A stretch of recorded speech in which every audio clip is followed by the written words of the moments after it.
Ma mère cuisinait, mais cuisinait très sainement. Donc, c'était pas trop de plaisir, il faut manger et après, c'est tout. Je voyage pas mal et j'achète beaucoup l'artisanat local. Donc, je vous ai amené 4 cuillères. Celle-ci vient du Mali, achetée sur les marchés, pas forcément touristique. Ça a une forme, j'allais dire, très plastique, très pure et juste un tout petit peu veinée. On sent qu'elle n'est pas du tout trafiquée. Et elle peut servir pour plein de choses, pour prendre dans les plats. Celle-ci, c'est le Cambodge. Le Cambodge est pareil, acheté sur un marché. D'ailleurs, j'ai le double, celle-ci est rouge et j'en ai une autre en noir, exactement la même. Et elles me servent pour les salades, pour les sauces et tout. La toute petite, je pense que je l'ai pris en Malaisie, sur un marché. Et elle, vraiment, elle contient pas grand-chose. Même quand je la mets dans une sauce, les gens se resservent au moins 10 fois parce qu'il n'y a pas grand-chose dedans.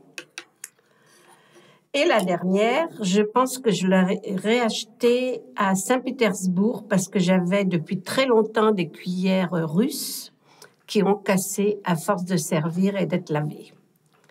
Donc, c'est l'artisanat russe que l'on trouve un petit peu partout. Voilà.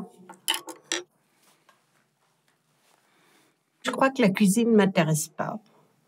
Je préfère prendre un bouquin. Je trouve qu'on passe trop de temps à la cuisine.